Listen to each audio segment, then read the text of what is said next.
Let's say that you're driving your entrepreneurship car and you want to figure out, how do I go from zero all the way to $100 million? Today, I'm going to show you the exact behind the scenes with numbers and revenue and failures of how we did this at AppSumo.com. What's crazy about that is this is 15 years later, this is a 100-person team, but it all started with, after $0, we had our one $12 sale with a PayPal button and Gmail. It was not easy and it was a lot of fun, but it's not just a straight line. There's a lot of hiccups and mistakes along the way that can help you succeed and make it easier for you in your business journey. Now let's start back before I even made my first dollar with AppSumo.com. I quit my own company. So I started a company called Gambit, which was payments for Facebook games. I don't really play games, I didn't like my partners, and I didn't like what we did every single day. And so I actually quit my own startup because I was trying so many things. I was starting, I was asking, which are some of the things I've talked about in $1 Million Weekend, but I could not find the business that felt right, as well as people were really excited about that business. I left Gambit, got a day job at speeddate.com. Don't go to the website. I don't think anyone got a date from that site, but they paid me $5,000 and that gave me enough money to really experiment with my own business ideas. What I noticed at that time was two things. Number one, I really love promoting things. I've been blogging online, I've been doing conferences, I've been trying to meet people, I've liked telling people about things, so I've always really liked that. And number two, what I noticed and got excited about is that all these people who were creating software, there wasn't many of them, I think there was about 10 at the time, they all needed help with marketing. And in all of my other businesses, Facebook, Mint, Gambit, all of our partners wanted more customers. So I realized that's the exciting problem to solve. Do the thing I love, which is promoting, and help people get more customers, and that's the opportunity. And the two first things I did not work. I started a site called softwaretaco.com. I figured you could leave reviews of software, people find the software and they go buy it. After a month of building the site, there was no traffic and there was no sales. Now the second idea I tried, still at $0, was a site called rewardlevel.com. You put a form here, you put a form here, and then you trade customers.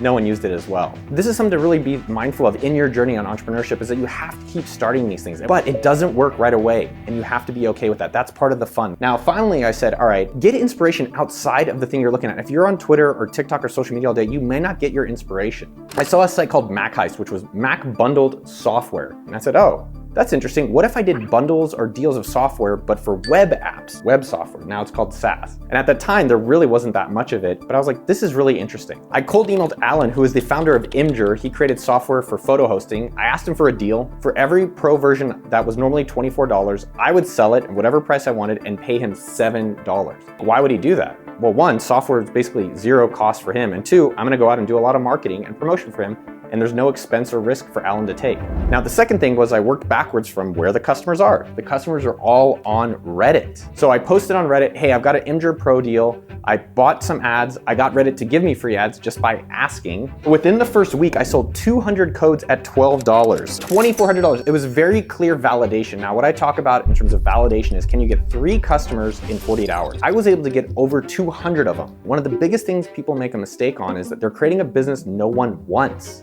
You don't need to make a business. You need to create business that's based on demand of excited customers. And if you're trying to convince people and you're spending a lot of day and people don't want it, that's a realization you don't have a business and you can go find something people actually want. Within the weekend, I think we ended up getting a lot more than that on just this first deal, which was promoting Imgur at a discount. So I was like, oh, this is pretty damn sweet. Where's another place that has customers I'd like to promote to? And at the time, this is 2010, there's a site called lifehacker.com. They're still around, but at that time, they were the biggest, bestest, badass site for software products. You have to work backwards from your customer and work backwards from success. On Lifehacker, I went through every single one of their pages, every single blog post, and I found the most popular software products they've ever written about. And I figured if I can get deals on those, there's a high chance they're gonna wanna promote my bundle of software deals once that deal is out. So I contacted Evernote, Time Doctor. I was able to say, hey, I'm doing a bundle. I'm gonna try to get it on Lifehacker. Would you like to be in it? Both of them said yes. I asked them, who else should be in this bundle? Here's text, here's emails. Can you send it to your audience telling them that you're in this bundle? Send it to your free customers. Think about, how do you build marketing into your product? How do you build that in?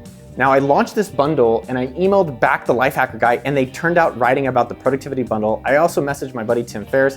He tweeted about it. And what was crazy, I remember I was on the dorm room, I wasn't in college, at UC San Diego in California, launching this $50 productivity bundle. We sold 1,000 codes at $50. So that's $50,000 now, which sounds pretty damn sweet. And it was sweet. It was validation. It was like, okay, there's something happening with this business, but I made $5 per sale.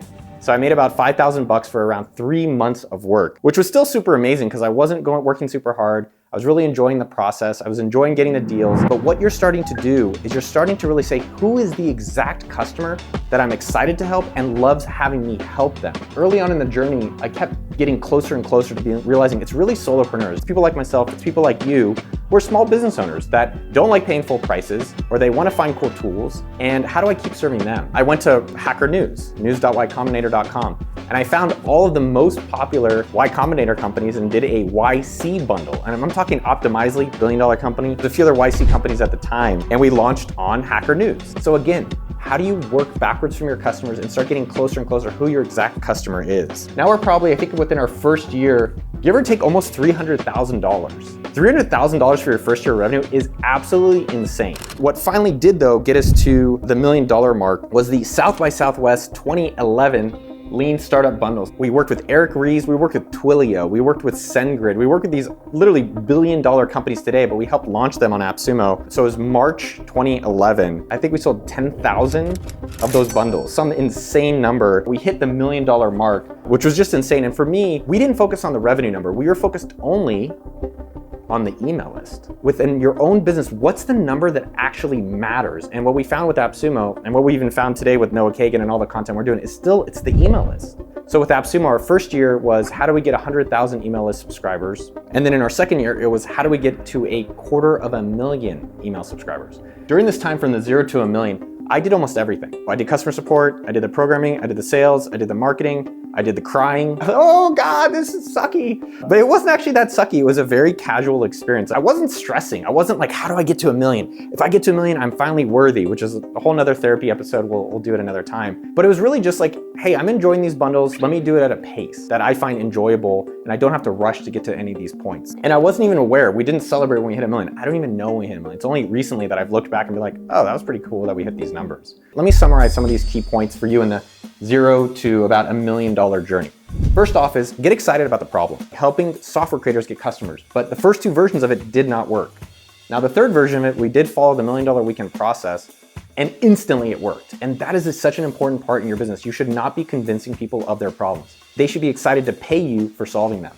Once we got it working, the most important part is you just keep doing what works. So we did Reddit, then we did a life hacker bundle, then we did a YC bundle, then we did a design bundle, then we did a South by Southwest bundle. So you want to do these things over and over and over again. And there was not a lot of sophistication. Do all the work yourself so you understand the business yourself. I'm seeing a lot of people think they're going to buy a business and just know how to run a business. Business have a lot of complexity. And just because you buy a business doesn't mean you know how to run a business. That's very risky. So definitely learn from the 0 mark, so at least you're doing it with low risk. Customer first approach. So work backwards from your customers. What you'll notice is that I didn't go and get a deal and say, how do I get customers? And I see this with so many people today. Hey, I wrote a book, Noah. How do I get readers? It's like, you don't do it that way. You find the readers and then you write the book. You find the problem and you create the solution. And then the last key point, how do you build marketing into your product? So with all of my bundles, I gave all the partners marketing material that literally said, you can post this on social media, you can send this email, you can make this easy for yourself. So when we got to the $1 million mark, everything was pretty good. We weren't stressing, business was good. But here's what changed everything. We brought on one of my best friends, Andrew Chen. He's a venture capitalist, and Andreessen Horowitz. And he walked me through the 1-minute business model. If you keep doing bundles and you sell them for 50 bucks, you're making $5 a bundle. And each bundle was taking us months to put together. If you change it from bundles into just individual deals, you'll make $25 for every one you do, and you can do more of them. After we changed the business model from bundles to individual deals, right here is where we started doing marketing motion, which is really what helped us 10x the business from the 300 to the 3 million mark and beyond. A few of the marketing motion things that really mattered is pre-fluencer sponsorships. You're gonna get the best ROI I've ever seen doing pre-fluencer sponsorships. So these are people that don't have market rates, they don't have agents, they don't have a press kit, and they're not getting a lot of people to sponsor them, which is great that you can help them out. And they have the highest quality audiences. We sponsored Tim Ferriss in 2011, 12. We sponsored Paul Stamatio, we sponsored SitePoint. A lot of really targeted smaller audiences at that time, which were more affordable. Whereas I think Tim Ferriss today, we were sponsoring him for $5,000 a month. He now charges $50,000 an episode. So look for the people way earlier on. And that was such a huge strategy to help us get to this $3.5, $4 million mark in business. The other thing that was essential, and we talked about it in the 0 to 1, is your North Star metric. Now, your North Star metric for us in year 2 and 3 was still email list. We weren't focused on revenue as our main goal. We were focused on email list. And we wanted to get 250,000 email subs in year 2. Now, we weren't able to get it. We were struggling on that. And so one day I saw a magazine article in a women's catalog for a free trip to Italy. And I said, oh, that's kind of cool, free trip to Italy. I'd like to go. And I thought, oh, is there something we can do in AppSumo in software to promote to our customers that might get more people into our email list? So what if we did Dropbox? I thought that'd be cool to do Dropbox for life, which is only $100 a year. And the question was, can we make more than $100 a year in profit by doing that giveaway? We launched that software Wednesday morning, and by noon, we had 100,000 email signups. And just doing that giveaway alone was an 8-figure activity that we still do 14 years later to this day at AppSumo.com. Look outside your industry for a lot of inspiration of things you can be doing. And so because we started spending on advertising and it was profitable advertising, we then scaled up the business very quickly from $300,000 in our first year to $3 million in sales in year number 2. Once we get to this 3.5 million mark, we plateaued. Now, you are going to plateau in business. That means that no matter what you do for a little bit of time, you are stuck at a number. And that is an easy time to say, I'm gonna start a new business or I'm gonna quit. The successful people stick with the plateaus and they get through their mastery and they grow. We tried a lot of new things during this plateau. We tried $1 deals, gimmick. We tried launching a lot of our own courses and a lot of content stuff.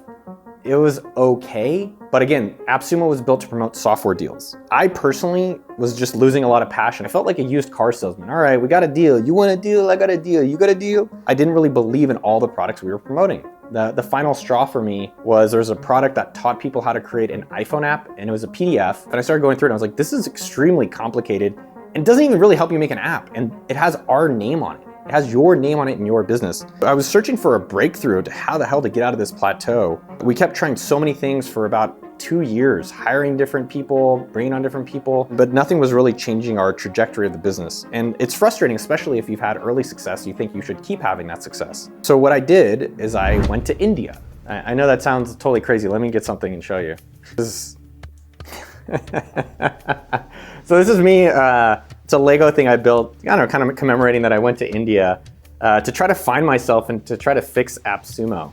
Yeah, I copied Steve Jobs and I copied the Beatles and I thought I'd find enlightenment or I'd find something outside that would really give me the answer. And the answer is always inside. That's the unsexy, sexy part, which is what's the hard thing we're avoiding? What's the thing ourselves that we know the answer is, but we're a little afraid of doing it? What it ultimately ends up teaching us is that we can do the hard thing. It inspired me to just go back to being proud of AppSumo and doing the thing I started out to do, which is work with cool people, make enough money to live the life I wanted, and promote awesome software products. So we cut almost every product on the store and went back to the basics. We promoted products like PictoChart, which is doing great today, Deposit Photos. There's a lot of really special products, and we cut the team. We went from a team of 20 to a team of 4. As I share that with you, it feels a little demoralizing and it felt a little disappointing. I think at the time we felt excited. It felt like, okay, there's 4 of us. We don't have to worry about our expenses as much.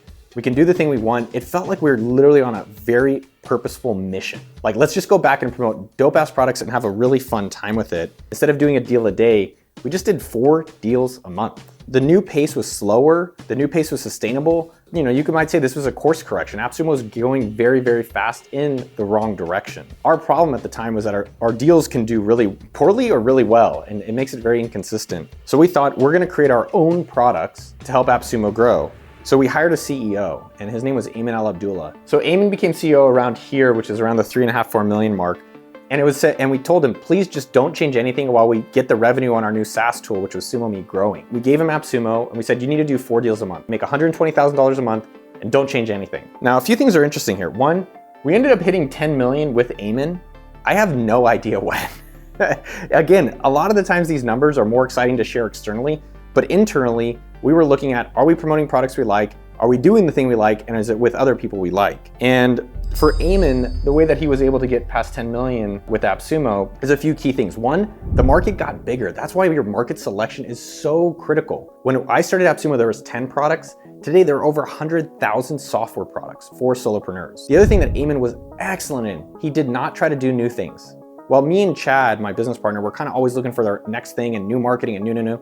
Ayman's like, what are the things that are already working that I know in AppSumo? He said, hey, ads are working. Let's go back to ads and hire a dedicated ads person. Email marketing is working. Why don't we hire a dedicated email person and then get that growing even more? During that time period, me and Chad were trying a lot of new businesses that just ultimately did not work. So SumoMe didn't work, Haul Drop didn't work, Meet Fam didn't work. The main thing around all these different products that didn't work were that they didn't serve our core customer. And our core customer is a solopreneur, freelancer, agency, startup. It's a team of one. It's a person who wants to have a big business that doesn't spend big business prices on software. All the new things we built were not serving that person. So that was a huge mistake. Just find the things that are working and do as much of that as possible and hire people to focus on those parts. Now let's break down, how do you go from like the 10 million mark now to the $100 million mark? The way I like to think about it in this phase is, how do you just improve the core? So our deals, can we improve the offering of our deals? Can we improve the pricing of our deals? Can we be testing the website? We tested the size of the buy buttons. We test the timer on the site. So we put them at the top, we put them at the bottom. We test the plans, like how many plans do our customers want? What's best for them and our partners? So you start really testing on the things and finding what's working, and then really investing hardcore. People are doing testing too soon. At the $1 million mark, a 1% improvement is $10,000 at the $1 million mark. It's a lot less significant. When you do a test and have a 1% improvement on $10 million, that's $100,000 that compounds now from forever. A few other key parts of the journey that you're going to go on from the 10 to $100 million number is advisors were a game changer for us. What I recognize is that it's much easier to hire affordable, super smart people and then pair them with an expert advisor. Chief People Officer Christine from Duolingo, Rajatish Mukherjee from Indeed. He advises me on operations. He helps run Indeed.com. Moody Glasgow, former CMO of Zapier and Glassdoor. Andrew Chen, who I've talked about as well before. As well, for every other executive, I want them having someone. So Alona, who's our COO, she has the COO of Automatic. Sean, who's our VP of Revenue, he has someone who's the revenue advisor from MindBody Online and Outdoorsy. So in your own business, how do you find these coaches or advisors who have already done the things that you want to do exactly? Other things that really expanded from the 10 to 100 million is we found that creating our own products actually was the #1 driver of people into the AppSumo ecosystem. So we really doubled down on that. And so the two core products for us are tidycow.com and sendfox.com. Now, the other products we've built in the past were not aligning to the core customer, bringing people into the ecosystem. It was totally separate business lines in new customers, new verticals. These products are low-cost alternatives to popular products that get people into AppSumo, and it's been a game changer in terms of our growth. On our path to $100 million, the market exploded. COVID happened, solopreneurship was on the rise, affordability of a lot of the software was on the rise, people realizing they could be entrepreneurs. You really want to try to find something that you can say, hey, in the next 6 months or 6 years, can I see this market getting bigger? How do you find non-obvious markets? So if you think about a market, what does that mean? A market is when it's an efficient place that people are aware of, so there's a price because of supply and demand. You're looking for that imbalance. So before other people have seen it, you are looking at it. Like crypto, Shopify, AI, all these things that you've heard of already now means it's an obvious market. So another key part here is, as we talked about with testing, is improving the core, and then the core of AppSumo is the deal.